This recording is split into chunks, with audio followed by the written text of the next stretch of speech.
nation could possibly rise to compete with the United States of America. And so our leaders traded hard power for soft power. We stopped making things, everything from... Now, following the collapse of the Soviet Union, our policymakers assumed that American primacy on the world stage was guaranteed. For a brief time, we were a superpower without any peer, nor did we believe any foreign nation could possibly rise to compete with the United States of America.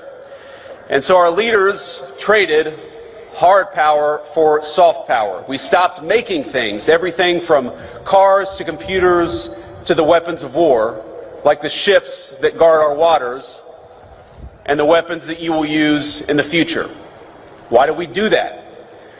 Well, too many of us believed that economic integration would naturally lead to peace by making countries like the People's Republic of China more like the United States. Over time, we were told the world would converge toward a uniform set of bland, secular, universal ideals, regardless of culture or country.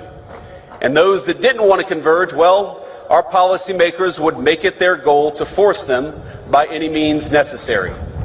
So instead of devoting our energies to responding to the rise of near-peer competitors like China, our leaders pursued what they assumed would be easy jobs for the world's preeminent superpower.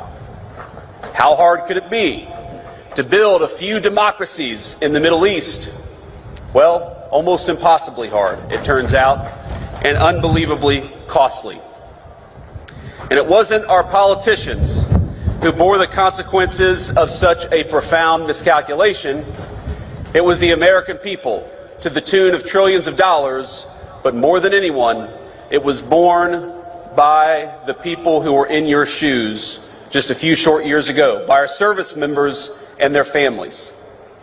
The tens of thousands of warfighters who sacrificed precious time, energy, and in some cases their very lives in the line of duty. They are the ones who bore the costs of past failure.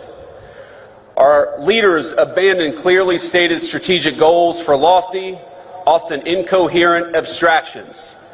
This is how, for example, we wound up chasing a $230 million pier in Gaza that worked for a grand total of 20 days while injuring over 60 American service members in the construction and maintenance of that pier. Our government took its eye off the ball of great power competition and preparing to take on a peer adversary, and instead we devoted ourselves to sprawling, amorphous tasks like searching for new terrorists to take out while building up faraway regimes. Now, I want to be clear. The Trump administration has reversed course. No more undefined missions. No more open-ended conflicts. We're returning to a strategy grounded in realism and protecting our core national interests. Now, this doesn't mean that we ignore threats, but it means that we approach them with discipline, and that when we send you to war, we do it with a very specific set of goals in mind. And consider how this played out in just the last major conflict we engaged in with the Houthis over in the Middle East. We went in with a clear diplomatic goal, not to enmesh our service members in a prolonged conflict with a non-state actor, but to secure American freedom of navigation by forcing the Houthis to stop attacking American ships. And that's exactly what we did.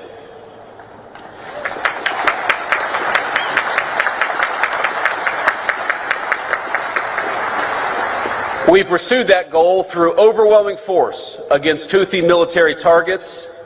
In just the first 100 days of the administration, we were able to reach a ceasefire in a conflict that had been ongoing for nearly 2 years. That's how military power should be used, decisively with a clear objective. We ought to be cautious in deciding to throw a punch, but when we throw a punch hard, and we do it decisively, and that's exactly what we may ask you to do.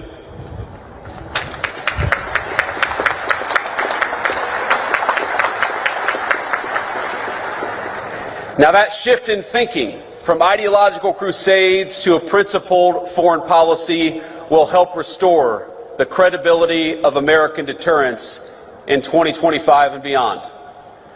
With the Trump administration, our adversaries now know when the United States sets a red line, it will be enforced. And when we engage, we do so with purpose, with superior force, with superior weapons, and with the best people anywhere in the world.